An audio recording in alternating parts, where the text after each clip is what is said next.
vigneronne sur la commune de Berry et j'exploite 17 hectares de vignes en appellation d'origine contrôlée Saumur.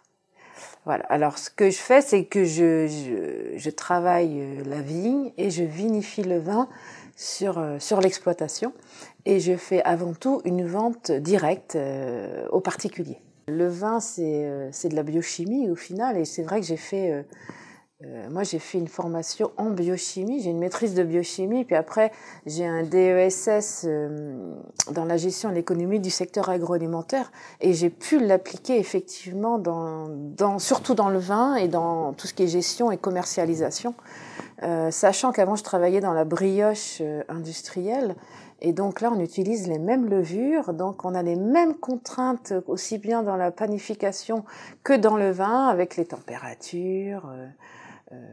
Il y a pas mal de paramètres qui sont pareils.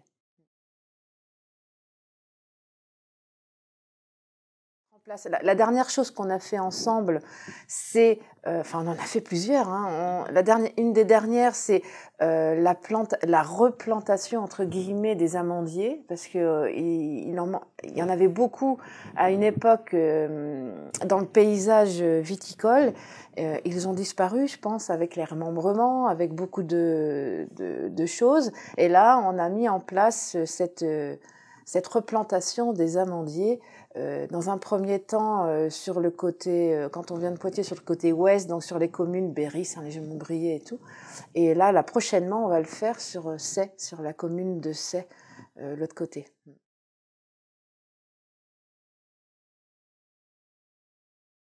Le lien, c'est surtout au niveau de l'œnotourisme, au final, parce qu'aujourd'hui, c'est un sujet qui est quand même très à la mode, très tendance. Donc les gens aujourd'hui aiment lier la dégustation du vin avec autre chose, et notamment avec le territoire et toute la richesse ce qu'on veut mettre en avant, c'est toute la richesse de ce territoire qui est en final peu connu au niveau du Nord-Vienne.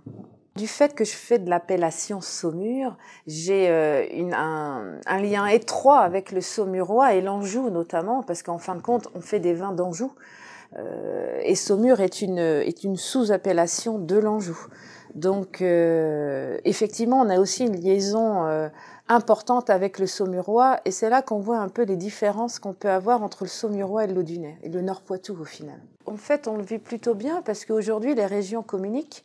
Et donc, quand on a des actions qui sont effectuées au niveau de l'Anjou, tout de suite, la région Nouvelle-Aquitaine va le relayer. Donc, au final, aujourd'hui, alors c'est assez récent ces liens-là, ça a quelques années, mais on a des liens qui se créent entre les régions justement pour pouvoir faire les mêmes actions, avoir aussi les mêmes subventions, parce qu'on a aussi des subventions qui viennent des régions ou des départements. Et donc, grâce à ces liens, on arrive aujourd'hui à avoir des liaisons qui font qu'on va obtenir plus ou moins les mêmes choses. Et la dernière action, ça a été Vigne Vin Rando, qu'on a effectué au mois de septembre. Et là, surtout le Laudunais et même le département s'est bien impliqué dans cette action qui est avant tout, même Loire, qui est une action Loire.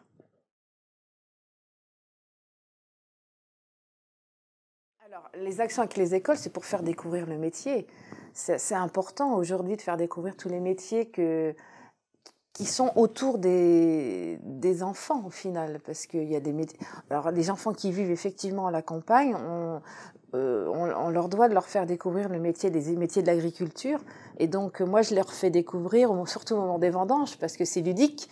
Ils coupent le raisin, après on presse le raisin. En plus, ils peuvent le boire en direct. Donc, le goûter, c'est du jus de raisin. Donc, c'est très bon pour eux. Donc, il n'y a pas de problème. Dès qu'il y a une école qui me sollicite, je dis oui tout de suite. Même si c'est une période où il y a beaucoup de travail, c'est toujours important de faire découvrir ça aux enfants. Un nouveau métier et la façon dont on travaille,